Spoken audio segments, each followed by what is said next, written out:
The Lord be with you. And with your spirit. A reading from the Holy Gospel according to Luke. Glory to you, Lord. Jesus told his disciples a parable about the need to pray continually and never lose heart.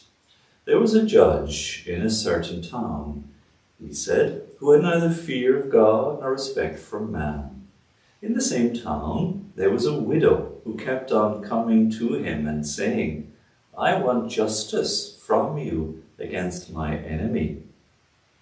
For a long time he refused, but at last he said to himself, "Maybe I have neither fear of God nor respect for man, but since she keeps pestering me, I must give this widow her just rights, or she will persist in coming and worry me to death." And the Lord said, "You notice what the unjust judge has to say. Now, will not God see justice done to his chosen who cry to him day and night, even when he delays to help them? I promise you, he will see justice done to them and done speedily. But when the Son of Man comes, will he find any faith on earth?" The Gospel of the Lord. Praise to you, Lord Jesus Christ. The Gospel will forgive all our sins. A very bright and intelligent man some years ago said to me, I was having a conversation, I guess, in relation to studies and exams and all these things. He said, really, it's 99% perspiration and 1% inspiration. And that kind of, I was, oh, surely there's another easier way. And as we know, if we live any length of time, anything that we want to attain or to work at or to achieve in any department of life demands effort, demands perspiration, struggle, input. So you can never get good at a musical instrument really without constant practice, or sport again, or crosswords, I don't know, art. Any of these things demand a great deal of patience and perseverance, trial and error, as we know. And so it's perhaps no surprise in some ways too that the spiritual life demands constant attention and constant effort, daily effort in fact, no more again than any other human relationship. That for it to be sustained and for it to grow, we have to spend time with one another, hear and listen to one another, and make sacrifices, make efforts to demonstrate that this isn't just a passing thing, and that's how it grows. So it is the very simple example in the Gospel then, the widow. She perseveres and pesters the judge, and in the end gets an answer to her question, her justice she wants to see done. And if ever the world needed justice doing, there are many elements indeed of evil in our world today that cry out to the Lord for vengeance. We speak of those grave and serious sins, especially against life, and innocent suffering, that cry out to God for vengeance, that they're so grievous and so against nature and the good of what it is to be human, that they cry out to God. So such is the case certainly of the destruction of innocent unborn life. Unjust wars speak of the very same thing. Or grave and unjust immorality of any kind is something that cries out to heaven for justice.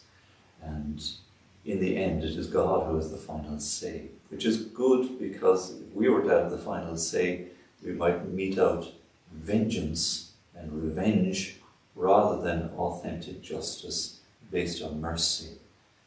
By our way of reckoning and our calculating, we would see the destruction of those whom we would judge as unjust. And maybe God sees things a little bit differently. So our task in the meantime is to try to exercise justice, but first and always with charity and with mercy. And as the Lord teaches us, the amount of mercy that we measure out is the amount of mercy we receive, because when our turn comes, we'll certainly want to hear God's merciful judgment on us rather than his judgment without mercy. So the lovely image of Moses then and the enemies that were attacking the Israelites, the very same, he's holding out his arms. I suppose it's the same gesture that the priest uses at Mass, kind of asking God to fill the emptiness, as it were, that we hold open. And they have to hold his arms up. Aaron and Hur have to stand by him and keep his arms up so that they can defeat the enemies with whom they're in battle. So again, a very similar way of helping us understand that our own enemies, perhaps our own weaknesses and our own struggles, but also those without that hold us back or weaken us, we call out to the Lord again for his mercy. Frank Duffy, the man who founded the Legion, had a lovely idea when facing such kind of intractable problems. The idea in the Gospels of moving mountains, that you can certainly move a mountain if you have enough time, patience and effort, and even if you're only armed with a spoon. You know, you take one, dig out it, and you move it, and you go back. It might take no small length of time.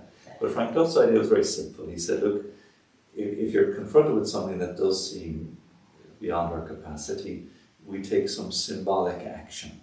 So don't do nothing, or don't despair, or don't give up, but take one small, at least symbolic step.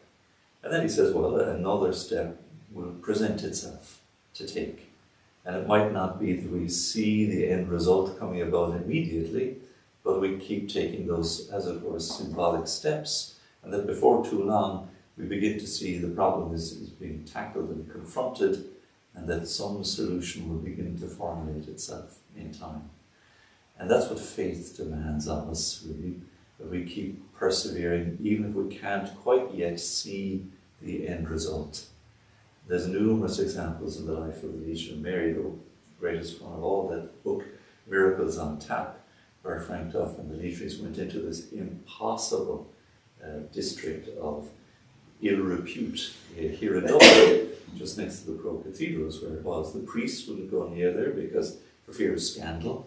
A notorious red light district, and illegal alcohol and violence and theft were part of the life there.